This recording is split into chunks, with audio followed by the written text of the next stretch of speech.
옆에 분들과 인사를 나누겠습니다. 사랑합니다. 축복합니다.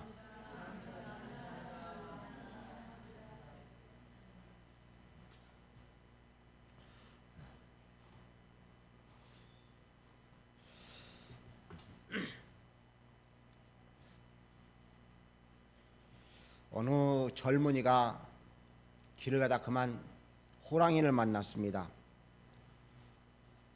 그래서 기도를 합니다. 하나님, 호랑이로부터 나를 건져주세요. 지켜주세요 하고 하나님 앞에 기도를 했습니다. 근데 옆에 있는 호랑이가 따라서 기도합니다. 오늘 일용할 양식을 주심을 감사합니다. 왜 그런데 어떻게 됐을까요? 젊은이가 잡혀 먹었을까요? 호랑이가 갔을까요? 제가 말이 지금 어눌한 상태가 됐는가 봐요. 잘 못 알아들으셨는가 본데 호랑이가 사람을 잡아먹었습니다. 이유가 뭘까요? 예? 그냥 세니까, 기운이 세니까 잡아먹었어요? 사람은요, 하나님이 이 위험에서 벗어나게 해주세요 하고 간구하는 기도를 드렸습니다. 그런데 호랑이는 뭐 했어요? 일용할 주심을 감사합니다. 감사 기도를 드린 거예요. 기도의 힘은요, 감사할 때 나오는 것인 줄로 믿습니다. 예, 이 주간에 고유의 명절이 들어있어서 감사의 말씀을 좀 함께 나누면서 은혜를 나누려고 합니다. 한가위는 감사하는 절기입니다. 온 민족이 함께 모여서 주신 곡식에 감사하고 하늘에 계신 창조주께 감사하는 절기가 바로 우리 민족의 고유의 명절의 모습입니다. 그런데 그것이 퇴색되어지고 변질되어져서 조상 앞에 감사하고 조상께 제사 드리는 절기로 바뀌어졌습니다. 근데 우리가 절기를 바로 세워야 될 줄로 믿습니다. 감사하는 절기로 만들어야 될 줄로 믿습니다. 그래서 제목을 감사, 영원한 감사, 제목을 이렇게 잡았습니다. 여러분과 제가 정말 영원한 감사를 드릴 수 있는 하나님의 사람들 되어줄 수 있기를 주의 이름으로 간절히 축복합니다. 오늘 본문 말씀을 보면 너무나 잘 아는 이야기입니다. 10명의 문득병자가 있었는데 10명 다 예수님 앞에 나와서 간구하고, 그리고 주님의 보내심을 받아서 제사장에 가다가 병이 고침받고, 그리고 한 명이 돌아와서 하나님께 감사했다는 그런 내용이 오늘 우리가 읽은 본문의 내용입니다. 이 모습 가운데 우리가 볼 수 있는 세 가지 종류의 사람의 모습이 보여집니다. 첫 번째는요, 간구하는 믿음을 가지고 있는 사람입니다. 오늘 본문에 보면 이 10명의 사람들이 모두가 소리 지르고 있습니다. 본문 말씀 13절 말씀을 보면 소리 높여 이르되 예수 선생님이여 우리를 불쌍히 여기소서 하고 소리 지릅니다. 재미있는 단어가 하나 등장합니다. 예수 뭐라고요? 예수 선생님이라고 말하고 있어요. 우리는 뭐라고 예수님을 부릅니까? 예수 그리스도라고 불러야 돼요. 그렇죠? 아닌가 봐요. 예수 그리스도라고 불러야 될 줄로 믿습니다. 아멘. 예수 그리스도라고 불러야 되는데 예수 선생님이라고 불러요. 예수님이 누군지를 모른다는 이야기입니다. 그런데 뭐 했어요? 소리질러 불렀어요. 간구하는 믿음은 가지고 있어요. 어떤 사람이든지 어떤 신에게든지 부르짖어요. 내 이 문제 해결해 주세요. 이 고통 벗어나게 해주세요. 부르짖을 수 있어요. 간구하는 믿음들은 모두가 가지고 수 있습니다. 불교를 믿는 사람도, 이슬람을 믿는 사람도, 천주교를 믿는 사람도, 누가 됐든 상관없이 다 간구하는 믿음을 가지고는 있을 수 있습니다.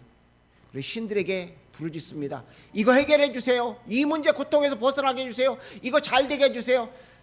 대학 좋은 입시 받아서, 좋은 성적 받아서 대학에 들어갈 수 있게 해주세요. 좋은 회사에 들어갈 수 있게 해주세요. 그렇게 간구할 수 있어요. 근데 그것은 보통 사람들의 모습입니다. 근데 오늘 본문 말씀 주님께서 이들을 향해서 제사에 가서 내 몸을 보이라고 말씀하셨죠. 이것은 순종하는 믿음입니다. 주님 말씀하시니까 믿져야 본전이라는 생각을 가지고 사람들이 순종을 합니다. 병 고친다는데, 우리말에 그런 말이 있죠. 개똥도 약에 쓰려고 하면, 들어보셨어요? 예. 그만큼 귀한 것이죠. 그러니까 순종한 개똥 그 누가 먹어요? 먹으라고 하시면 드시겠어요? 안 먹잖아요. 그런데 혹시라도 몰라서 그것에 붙잡고 매달리죠. 이런 순종하는 믿음들을 우리가 볼 수가 있어요. 근데 중요한 것은요, 그것에 끝난 대부분의 사람들의 모습이 거기에서 끝난다는 것입니다. 하나님 도와주세요. 그럼 주님이 너 이렇게 하라. 예, 알겠습니다. 해놓고서 복 받으면 사요나라 그래요. 주님과 상관없이 살고 있다는 것입니다. 오늘 우리들의 삶 속에 정말 주님이 주시는 귀한 은혜가 있기를 간절히 원합니다. 오늘 마지막에 등장하는 사마리아 사람입니다. 이 10명의 사람들은요, 자기 집이 있는 것이 아닙니다. 집에 거하는 것이 아니에요. 들판에, 이 본문에 등장하는 모습을 보면 이들이 모여있는 장소를 보니까 이렇게 기록하고 있습니다. 17장 11절 말씀을 보니까 예루살렘에서 사마리아와 갈릴리 사이로 지나가시다가 라고 되어 있습니다. 즉 예루살렘과 사마리아의 중간 지점에 있는 그런 모습입니다. 그러니까 사마리아와 갈릴리 사이에서 어느 한 지역에 모여서 공동체로 살고 있는 거예요. 10명의 문둥병자가 함께 그것에 기거하고 있습니다. 그런데 9명은 유대인이었고 1명은 이방인이었습니다. 그런데 신앙이 없는 그들이 동일하게 외친 것은 예수 선생님이었지만, 주님을 제대로 만난, 주님 앞에 온전한 모습이 되어졌던 그가, 병고침을 받은 그가, 감사할 수 있던 그가 바뀌어져서 예수님 앞에 나와서 새 사람이 되어지는 모습을 봅니다.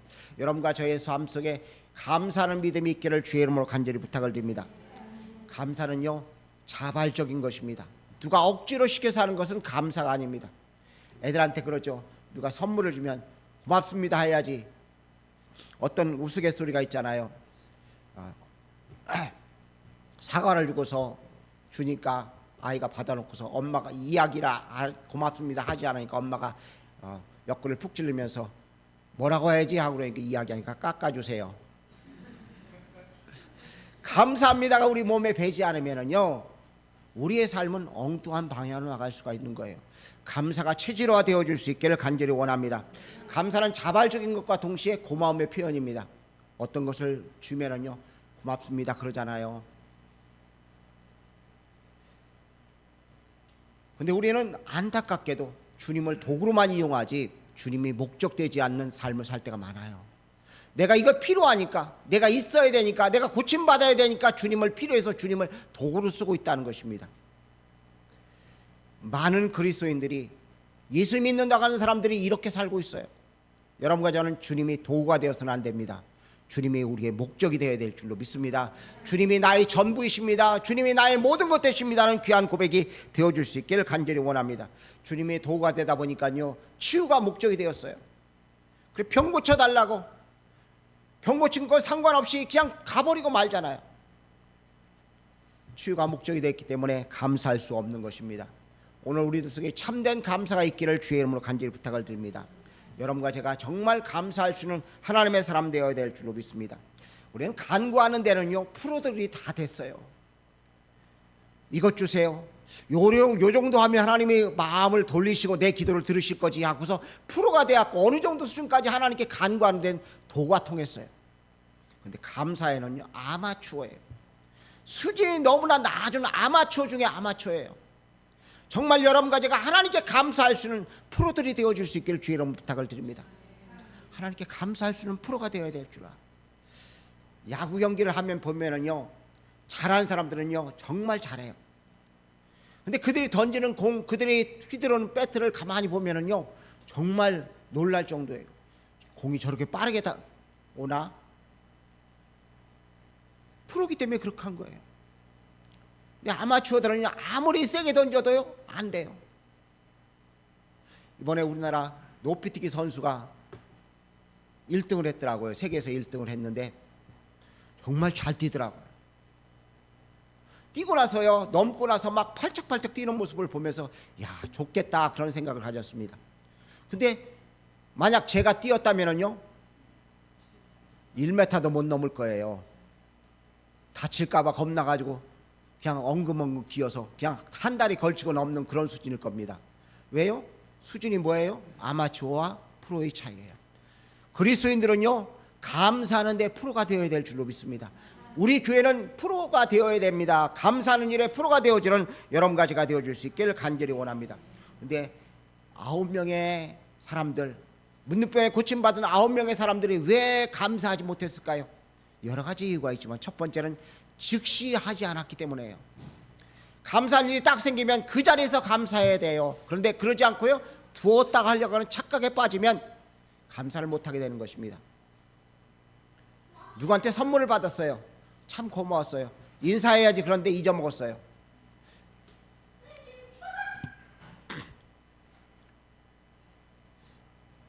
즉시 감사해야 되는 거예요. 많은 사람들이 안타깝게도 즉시 감사하는 것보다는요, 몰아서 감사하려고 그래요. 여러분과 제가 철저하게 감사할 수 있길 간절히 원합니다. 감사를 미루면 어떤 일이 벌어집니까? 감사를 잃어버리게 되는 거예요. 미루니까요, 그 감사가 잃어버려질 것이죠. 여러분과 제가 정말 감사를 온전히 할 수 있길 간절히 축복합니다. 즉시 해야 돼요. 이번에 딸내미가 명절이라고 선물을 보내왔어요. 인삼을 보내왔어요.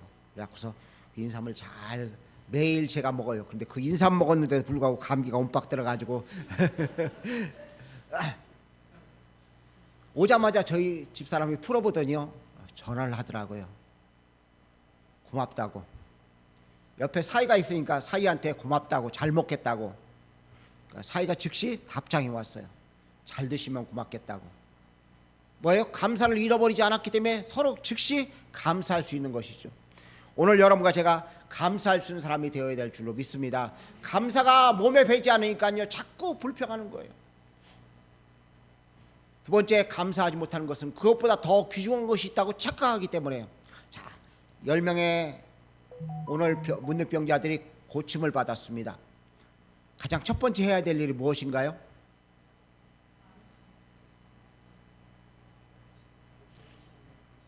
제사장에게 가는 일이에요. 제사장에게 가고 너 문둥병에서 고침받았어 하고 인정받는 일이에요. 그것보다 더 귀중한 일이 없는 것처럼 보이잖아요. 근데 그것은요, 조금 미뤄도 되는 일이에요. 이미 뭐 했기 때문에요? 고침받았기 때문에요. 근데 우리는 우선순위가 자꾸만 바뀌는 거예요. 그러니까 감사를 놓쳐버릴 수 있어요.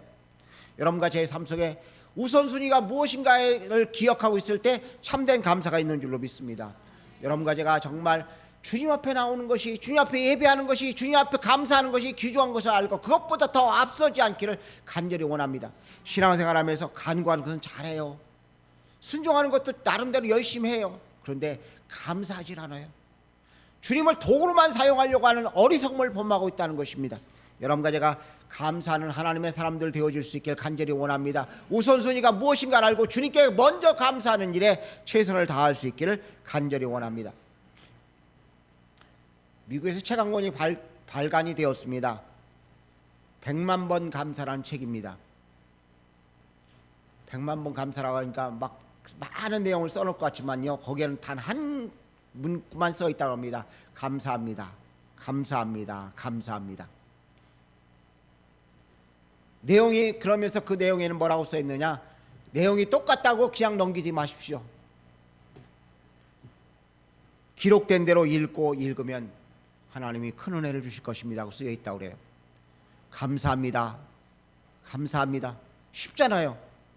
그런데 그 감사합니다를 못해요. 11월 달 되면 감사일기를 쓰라고 그래요. 그때는 열심히들 써요. 물론 안 쓰는 사람도 참 많지만 써보십시오. 바뀌어져요, 삶이. 하나님의 놀라운 축복의 역사가 나타날 수 있는 것입니다. 자, 100만 번 감사라니까 겁이 딱 질려요. 그렇죠? 100분의 1로 딱 줄이십시다. 그럼 얼마예요? 유치원 실업계 나오셨어요? 10,000번이잖아요. 그렇죠? 근데 그 10,000번도 많아요. 그러면 또 줄입시다. 100번으로. 100분의 1로 또 줄여요. 그러면 얼마예요? 100번이요. 하루에 100번 감사합니다 못할까요? 아이고, 목사님 그 어려운 걸 시키시느냐고.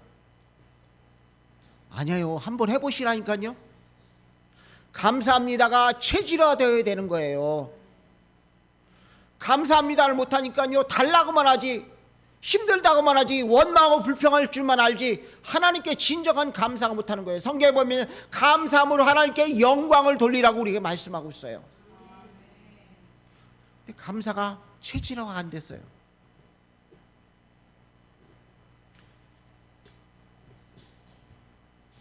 우리 지방의 목사님 한 분이 저한테 그러더라고요. 안 목사님, 아침에 눈만 뜨면은 물을 찬물 반 뜨거운 물 반 해갖고 먹으라고, 그러면 체질이 바뀔 거라고 이야기하더라고요.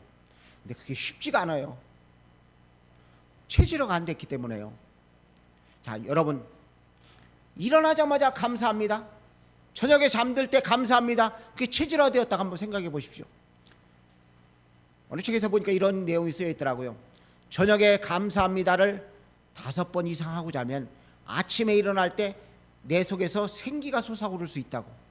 저녁에 삶의 모든 것을 정리하면서 하나님 감사합니다고 마무리 짓고 나면 그 다음날 일어날 때 내 속에 생기가 넘치고 힘이 넘쳐서 그 다음날 삶을 활기차게 살 수 있다고요. 네, 우리는 감사합니다가 체질화 안 됐다 보니까요 불평하는 것이 몸에 배었어요. 아침에 일어났어요. 어제 저녁에 기도하면서 내일 주일인데 감기가 심리 밖으로 떠나가게 달라네. 더 찾아와 가지고요 코맹맹이 소리를 하게 돼요. 그런데도 불구하고 감사합니다 해야 돼요. 왜냐하면 그 감사합니다 함을 속에서 하나님의 일하심을 볼 수가 있기 때문에요. 내가 사용되는 것이, 내가 나를 드러내는 것이 아니라 주님이 나를 통해서 주님을 드러내는 것이기 때문에 우리는 감사합니다가 몸에 배어야 될 줄로 믿습니다. 자, 그렇다면 우리가 감사할 수 있는 방법이 무엇일까? 어떻게 해야지만이 제대로 된 감사가 할 수 있는가? 첫 번째는요, 불러주신 하나님 앞에 하나님을 늘 생각하고 있을 때 감사가 나올 수 있는 거예요. 나 같은 죄인을 불러주신 주님을 생각하면 감사가 나오는 거예요. 가만히 생각해 보십시오. 여러분이 잘나셔서요? 아니에요. 잘나신 분 별로 없는 것 같아요. 잘생겨서요? 제가 보기에는 미스코리아 나갈 사람들은 이 자리에 아무도 안 계신 것 같은데, 우리의 형편과 처지를 보면은요 아무 모양새도 없고 볼품도 없어요. 그런데 주님께서 나 같은 죄인을 부르셔서 하나님 백성 되게 만드셨다는 거예요. 천국 갈 수 있는 특권을 허락하셨다는 거예요. 하나님 앞에 나 예배할 수 있는 은혜를 허락하셨다는 거예요. 나 같은 죄인을 불러주신 은혜가 얼마나 커요. 그거 생각하면 감사합니다가 나와야 되잖아요. 며칠 전에 지방의 목사님이 만나게 되었습니다. 이야기를 나누다가, 저보다 서너 살이 아래거든요. 대화를 나누다가 치과 치료를 해야 된대요.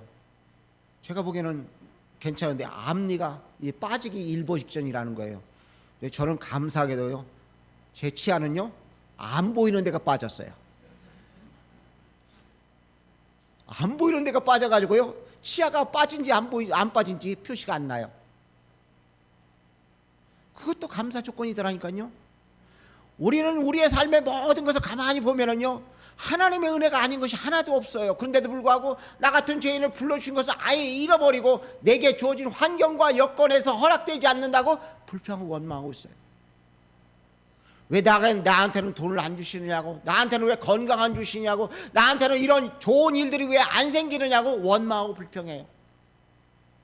내가 주식 투자하면 망하고, 내가 어떤 일에 투자하면 안타까운 일이 생겨지고, 내 남편은 속을 새기고, 내 자녀들은 되는 일이 하나도 없고, 문제만 가지고 매달리다 보니까요 원망하고 불평할 수밖에 없는 거예요. 근데 근본으로 들어가 보자고요. 우리를 구원하신 주님을 생각하면은요 하나님이 우리의 목적 되면 감사할 수밖에 없는 줄로 믿습니다. 여러분과 제가 감사하는 하나님의 사람들 되어줄 수 있기를 간절히 원합니다. 두 번째는 십자가 사랑을 한번 생각해 보십시오. 그러면 감사할 수 있습니다. 영영 음부에서 고통당할 우리들을 위해서 예수님께서 하늘 보좌를 버리고 이 땅에 내려오셨습니다. 그리고 우리 같은 죄인을 위해서 십자가에 죽으시고 부활하셨어요. 이 십자가의 사랑을 생각하면 생각할수록 감사할 일이잖아요. 내 노력으로 하라고 했다고 한번 가정해 보십시오. 헌금을 드려서 하나님 앞에 그 속죄함을 받으라고 했다고 한번 생각해 보십시오. 아니, 헌금이 말고 구약처럼 짐승을 잡아 제사 드리라고 했다면 제사 드리라 판날 거예요. 근데 단번에 십자가의 죽으심을 통해 여러분과 저의 죄를 속량하셨어요. 어떤 죄가 됐든 어떤 잘못을 저질렀든 다 용서받을 수 있어요. 사람들은 죄에 대해서 대단히 자기에 대해서는 너그럽고 다른 사람의 죄에 대해서는 인색합니다. 근데 주님은요, 주님이 모든 사람이 품고 있는 사람들의 죄에 대해서 너그러우셔서 다 짊어지셨습니다. 어떤 죄가 됐든 어떤 잘못을 됐든 다 품으시고 용서하시고 용납하신 것을 볼 수 있어요. 오늘 주님의 십자가의 사랑을 늘 생각할 수 있길 바랍니다. 그러면 감사가 저절로 나오고 감사가 체질화될 수 있는 줄 믿습니다. 세 번째, 준비해 놓으신 상을 바라보면 우리가 감사할 수 있어요. 내가 하는 일, 왜 나는 이렇게 하는데 저 사람은 아무것도 안 하는데 왜 저 사람은 잘 되고 나는 안 되지? 원망할 수 있잖아요. 어떤 사람 보면은요, 정말 속상한 모습으로 내게 비춰질 때가 많아요. 왜 저 사람은 저런데, 엉망진창인데 왜 잘 되고 형통하지? 그런 말을 할 수가 있어요. 그런데 하나님은요, 우리를 위해서 준비한 상이 있다고 말씀하십니다. 오늘 본문 말씀, 우리가 묵도의 말씀을 읽었던 히브리서 11장 6절, 하나님께 나아간 자는 반드시 그가 계신 것과 그가 자기를 찾는 자들에게 상 주는 자이심을 믿어야 할지라고 말씀하고 있어요. 하나님께 나아가는 자는, 하나님이 상 주시는 자를 믿을 때 감사가 나올 수 있어요. 주님, 내게 이런 것 귀한 상을 준비해 놓고 계시군요. 내게 면류관을 준비해 놓고 계시군요. 의의 면류관, 생명의 면류관, 자랑의 면류관, 영광의 면류관을 준비해 놓고 계시군요 하고 주님 앞에 바라볼 때 낙심하지 않고 감사할 수 있는 줄 믿습니다. 원망이 체질화되어서는 안 됩니다. 불평이 체질화되어서는 안 됩니다. 짜증이 우리 몸에 배어서는 안 됩니다. 오직 우리는 감사가 체질화되고 감사함으로 하나님께 나아가는 사람들이 되어야 될 줄로 압니다. 한번 감사하는 거 끝나는 것이 아닙니다. 영원한 감사, 천국 가서도 주님 앞에 계속 감사의 노래가 우리 속에 울려 퍼져야 되는데, 그러기 위해서는 우리가 이 땅의 삶을 살아가면서 영원한 감사, 체질화된 감사가 우리 속에 이루어져야 될 줄로 믿습니다. 오늘 이 시간 여러분과 제가 감사하는 자들 되어주기를 원합니다. 간구하는 기도 이제는 조금만 드리자고요. 드릴 만큼 드렸잖아요. 물론 간구하는 기도도 안 드리는 사람도 있을 수 있지만 이제는 그걸 수준을 좀 높여가지고요, 감사하는 모습으로 하나님께 감사함으로 나아가는 여러분과 제가 되어줄 수 있기를 간절히 원합니다. 그래서 주 앞에 서는 날 주님께서 우리를 바라보시며 너는 내 모습 그대로 닮았구나 하고 말씀하시며 우리를 반겨봐 주시는 축복의 역사 있기를 간절히 원합니다. 이번 명절 때 다른 것 하지 마시고요, 감사하시기 바랍니다. 전 10개 붙일 거 5개만 붙이세요. 그리고요, 감사해 보세요. 윷놀이하고 또 고속 치지 말고요, 그 시간에 한번 감사해 보자고요. 하나님 감사합니다, 정말 감사합니다, 귀한 고백들을 하면서 주 앞에 서는 여러분과 제가 되어줄 수 있기를 주의 이름으로 간절히 축복합니다. 기도하겠습니다. 사랑의 주님, 은혜를 감사합니다. 10명의 사람 가운데 자그마치 90%가 되는 9명이 감사할 줄 몰랐던 것을 보면서 나는 아니죠 하고 큰소리 칠 수 없는 우리의 실상을 고백합니다. 주님, 저희들 감사하는 자들로 탈바꿈 되어지기를 원합니다. 어쩌다 한번 하는 감사가 아니라 우리의 삶이 감사가 체질화되고 생활화되어지도록 은혜를 더해 주옵시고 은총을 허락하여 주시옵소서. 주의 크신 사랑 감사합니다. 영광 받을 주님을 찬송하옵고 살아계신 예수님의 귀하신 이름으로 기도 올려옵나이다. 아멘.